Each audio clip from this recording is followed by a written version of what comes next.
Hi everyone, welcome to the sixth tutorial of the Linux. So in this video, we are going to learn how to change the permissions of a file using the chmod command, and also we are going to know how to write a script and execute it, and also how to schedule a cron job. So now without wasting time, let's move into it. First thing, let me explain you how the chmod command and then we will see how it runs. So the chmod command is generally used to change the permissions that were given to a file. Actually, there are three sections of people who are going to access files in the Linux. And the first section is the user section, and the second section is the group section, and the third section is the other section, where each section has a set of permissions that were assigned to it. In this, the R represents the read axis and the W represents the write axis, and then X represents the executing axis. So in the same way, for the group section also, there will be read, write and execution, and for the other section also, there will be read, write and execution. Suppose, let us see an example how the permissions will be given.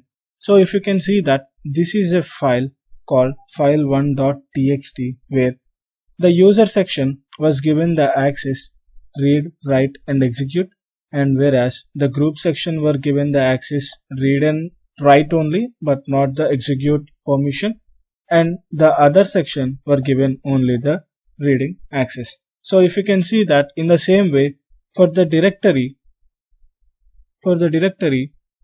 there were read, write and execute axis for the user section, and read and write axis for the group section, and only read axis for the other section. So in this way, the permissions were assigned to the different section of people who are going to work on the file. So you can see that while assigning the permissions to a file, there are two ways. One is, this is the first way how you are going to assign.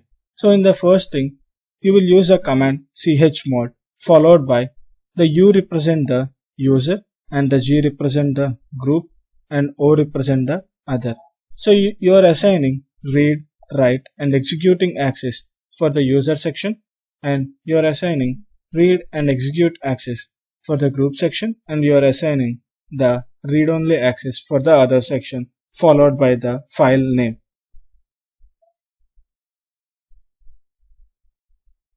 So this is called my file is called the file name, and this is the command chmod that we are going to use for changing the permission. And for user, read, write and execute axis is given. For group, read and execute axis is given, and for the others, only read axis is given. So the second way of assigning the permissions to a file is using the binary digits. So you can see that each digit 7 is a combination of these 4 digits, where 4 represents the read axis, 2 represents the write axis, and 1 represents the execute axis, and 0 represents the no permission. That means no permission was given to that particular section of people who are going to use the file. Suppose you can see that the first section, that is the user, were given the axis 7. 7 represents the 4 plus 2 plus 1. You can see that. So you can see that both the read axis, the write axis and also the execute axis were given to the user section. And the second thing is 4. 4 can be represented by the combination of this. So you can see that 4 only read. So only read axis were given to the group section for this file. And for the third section, that is the other section people who are going to access this file, the permission given were 5. That is 5 is a combination of 4 plus 0 plus 1. That means they were given the access for the reading the file and for executing the file, but not for changing the file. So in this way, you can change the permissions or assign the permissions for a particular file for a particular section of people. I am reminding you once again, there will be 3 sections of people using the files: user, group and others. So now let's see manually how this is going to work on Linux terminal. Okay guys, now let us check how the chmod command works on the terminal. So let us move to the terminal. Now here it is. So now let us create a file name Vidya. Now the file has been created. Now just list the files and see the permissions that were assigned to the file widget. You can see that default for a file that you are going to create. So this is the file we have created widget, and the default permissions were for the user group it was given read and write. For the user section the permissions were given are read and write, and there is no execute permission for the user section. And for the group section the permissions were given are only the read permissions, and for the others section the permission that were given is also read only. So now let us change the permissions of Vidya. Now let us do chmod, and we'll try the first way that we have seen in before presentation.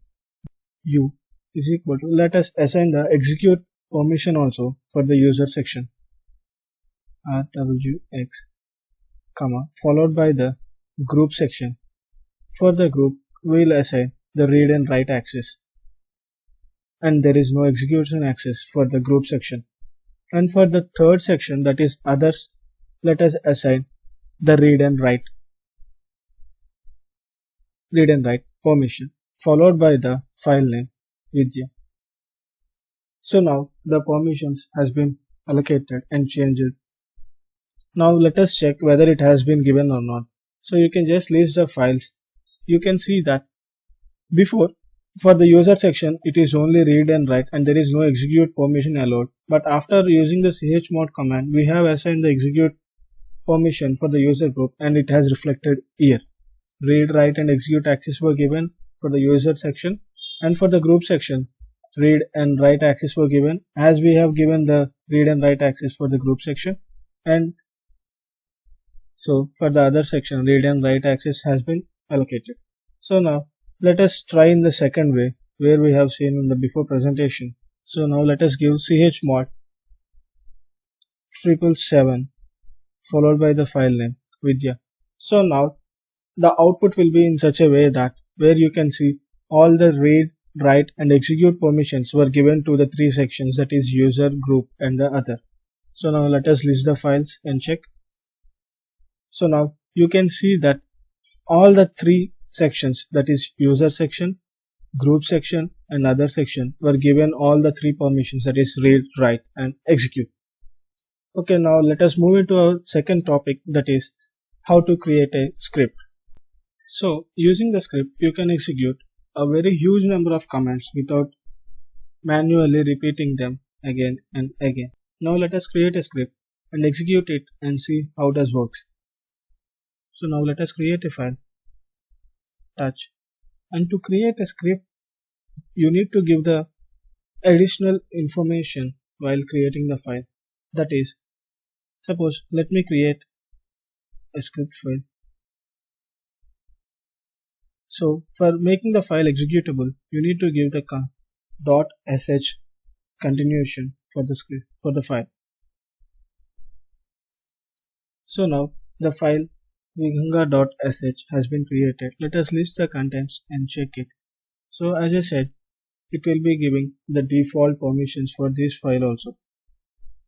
So now let us enter some text into the vihanga.sh, that is the script file. So to enter into the script file and make the changes, you need to give the following commands, that is vi followed by the file name. So when you have entered, you will be redirected into the prompt screen like this. So at this time you just simply can't enter anything because it is not editable. To make it edit you need to press insert key, that is I. So once you have pressed the I key, then you can start giving the commands that you want to execute. Suppose I want to run the command echo followed by Vamsi. So the echo Vamsi, the output will be the name Vamsi. So when you have executed an echo command, you will get the output followed by the command. So let me now exit from the script. So to exit from the script, first you need to press the escape key. So then you can see the cursor has moved one bit backward, and then followed by the colon. You can see the colon appeared here, followed by the WQ. we are using the WQ because whatever the comments or whatever the content you have placed in the file must be need to be saved, and then you have to quit the VI scripting file. If you use only Q, it will just quit the file without saving the contents in it. So we are using WQ to save and quit the script. So now I have given a command that has to be executed and I placed it inside the script. So now let me run the script. So here comes the second part, how to run the script. So to run the script, you just need to do one thing, that is / followed by the file name. So by doing like this, it will run the script and then gives you the output. But you can see that the permissions are denied because here you are trying to execute the script, but the permissions that were allocated to the script are only read and write, and there is no execute permission for this. So you can't make a script executable without assigning the permissions to it. So to make the script executable, let us use a chmod command and give the required permissions for it to execute it.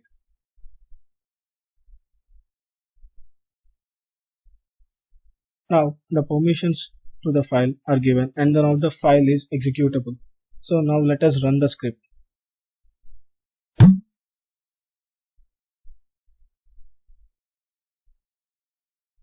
You can see the output. So our script has executed successfully and has given the output. If you want to see that echo, you can simply use echo wormc, which will be giving the output wormc. So in this way, you can use a script to run the commands that you want without manually entering them every time. So you can just simply run the script once it is created and then you can get the output. But now let us make it a bit easier by scheduling a time for the script so that you don't need to run the script every time when you want the output. So that is, here comes into the picture of cron job. So what is scheduling a cron job? Scheduling a cron job is nothing but giving the specified details, that is when to run the script and where to give the output of a script. So now let me show you one picture where the details were given into this. You can see that here for scheduling a cron job, first you need to know about the 5 stars. That is, the first one is at what minute you need to run the script, and the second one deals with at what hour you need to run the script in a day, and the third one is the day of the month, and the fourth one is the month, and the fifth one is the day of the week. Suppose if you want to run a script at every minute, every day of the week and also in the every month, then you need to give just simply star, which means that for every minute of the every day, in the every month, in every day of the week, the script will be executing. So now let me show you how this is gonna work in the terminal. So to execute a cron job, first you need to create the cron job. So before going into the cron job, you make sure that in which directory you are currently residing. So you can see that I am currently residing in home directory followed by Vidyavihenga subdirectory and followed by desktop subdirectory. So now let us enter into the cron job scheduling. So for that, you need to make sure of cron tab space -e, which will lead you to the scheduling a cron job. So when you have entered this, see, you are in the cron job section.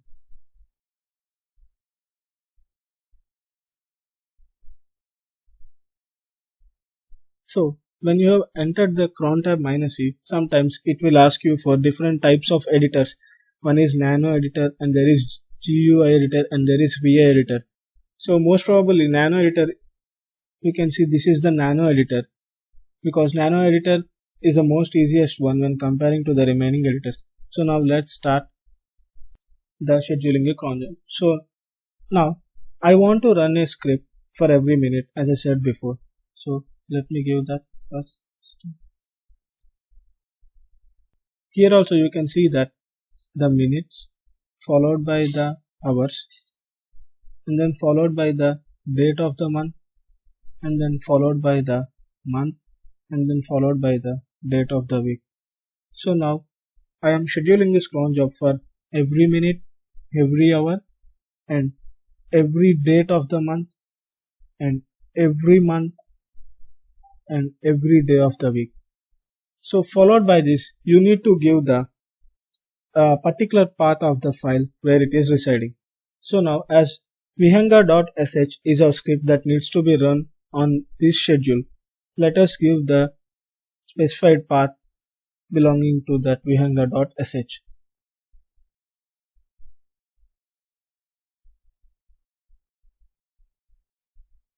Followed by desktop, followed by the script that is vihanga.sh. So now the script will run, but you don't know where the output is going, or you can't see where is the output. So to see that, you just append this, you just copy the output of this script to a particular file so that you can see whether the script is working or not. So now let us enter the destination specified path also. So Vidya in the desktop and a file name that is RAM. You can see that whatever the output that you will get by running the script vihanga.sh will be saved into the file RAM. So to execute from the cron job after scheduling it, you need to press Ctrl X. Then it will ask for whether to save the modifications that you have changed or not. So just press alphabet Y and then press enter. You can see that it was showing cron tab, installing new cron tab. That is, you have created a cron tab for the, so you can see that here it was showing installing the new cron tab. That is, whatever you have made the changes, if you make the modifications, it will show you installing the new cron tab. If you haven't made any modifications, then it will show you no modifications made. So now let us list the files that were under the desktop directory. You can see that there is no file called RAM which I have used while scheduling the cron job. So let us create a file RAM and also change the permissions of the file RAM, because if it is not executable, then we don't get the output to the file RAM. So now we need to wait for a minute to check whether the script has been run or not, because while scheduling the cron job, we have given that for every minute the script needs to be run. The script in the sense, what is in the script? Let us check. You can see in the script there is a command echo wormc, so that you will get the output wormc for every 1 minute to the file RAM. Let us see whether the script has run or not. So cat is used to display the content that were in the file RAM. So still the 1 minute is not completed, so you can't see any output. So after 1 minute, you can see that a text has been entered into the file RAM. As I have created these files will be seen on the desktop. See, I have created the file RAM and I have created a script vihanga.sh and one more file, that is Vidya. So you can directly check from the file here. Still, as of 1 minute is not completed, I haven't got the output. So let's wait for a few more seconds to check whether the file is executed or not. So let us see whether the script has run and the output is there in the RAM or not. So let us wait for the script to execute, as we have given the time period of 1 minute. So for every 1 minute you can see the output in the file RAM. So if you have any doubt regarding some of the basic Linux commands like creating a file or removing a files or creating directories or removing directories. And about any other commands like man, cat and echo, you can visit my previous videos where you'll get a clear picture about these things. So now let us check whether the output has been obtained into the file RAM or not. You can see that in the script we have given the command echo Vamsi, that is the output that we are expecting is the Vamsi. So we have got the Vamsi as the output into the file RAM. You can check that in the file also. You can see that Vamsi is the output. Now let us check in the terminal once again. As we have completed 2 minutes, the script has executed 2 times and we have got the output twice. So if we have waited for 1 more minute, we'll get the third output, because for every minute the script goes on running and running and running. So in this way you are getting the output from a script and you are redirecting the output to a file where you can view it easily. Let me check. No, or let us wait for a few seconds to get the third output. Let us check. So you can see that the script has executed for the third time and you have got the third output. So in this way you can schedule a cron job and you can leave it for the computer to do the rest of the work. So thanks for watching the video. Hope you would like it, and please mention anything in the comment section below so that we'll improve for the upcoming videos.